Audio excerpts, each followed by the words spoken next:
You know that feeling like someone's watching you? We've all had it. But what if I told you that feeling isn't just in your head? What if it's actually the very thing that, well, makes you, you? Yeah, we're about to go deep into a really wild, mind-bending idea. So, let me ask you a question, and I mean really think about it. How do you know that you exist? Like right now? Is it because you can think? Or because you feel things? It's one of those huge, ancient questions. And believe me, the answer we're going to explore is way, way stranger than you'd probably guess. It turns out there's a 600-year-old thought experiment that suggests you exist for one simple reason. Someone is watching you, right now.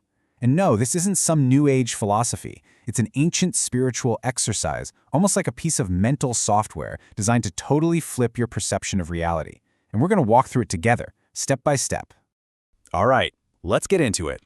Our journey starts way back in the 15th century, and it involves a very special kind of painting and a truly brilliant mind to guide us. So our guide for this is a guy named Nicolaus of Cusa. He was a cardinal, a philosopher, a mathematician, basically a 15th century genius.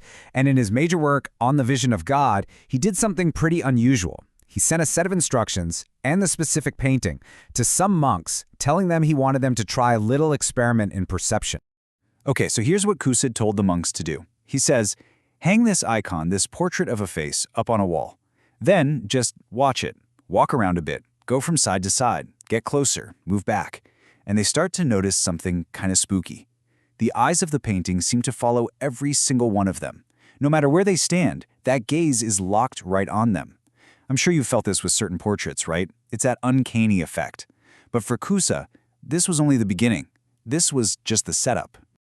Okay, because this is where things get really, really interesting. This is the moment where Cusa pulls the ultimate switcheroo, not just on the monks, but on us too. So naturally, what do you think? You think you're the one doing the looking, right?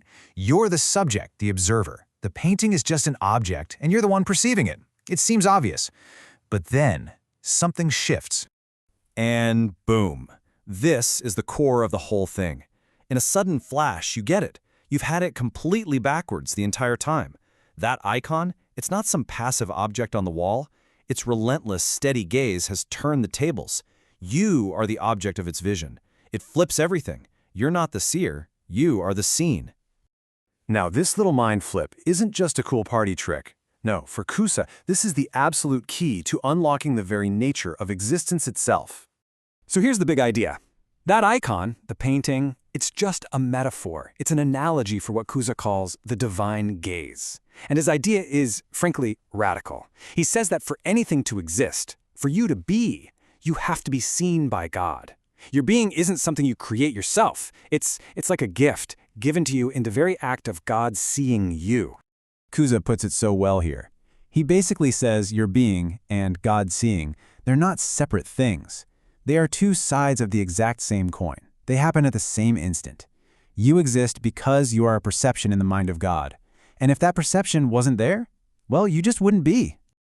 Okay, so this diagram might look a little intense at first, but stick with me. Cusa literally drew a map of this whole process. He called it the ontology of perception. So see the arrows going up? That's us. We start at the bottom, in the world of physical things we can see and touch. Then we move up, using our reason and our intellect. We're on a quest, right? An ascent, trying to find God. But, and this is the big twist, when you get to the very top, you realize the main event was actually flowing downwards the whole time. See those other arrows? That's God, the ultimate beholding presence, descending towards you, literally seeing you into existence from the very start. So it's not just about us looking for God, it was about God's gaze finding us all along. All right, but this isn't just some abstract theological concept, you know? It actually has huge implications for how we live our everyday lives. Because this insight isn't just about you and God. It's about how you see every single person around you. I mean, think about this. Have you ever looked right at someone but you didn't really see them? Cusa gives this perfect example of someone just walking past you on the street. Sure, your eyes register that a person is there, but your mind is a million miles away. You look, but you don't actually see.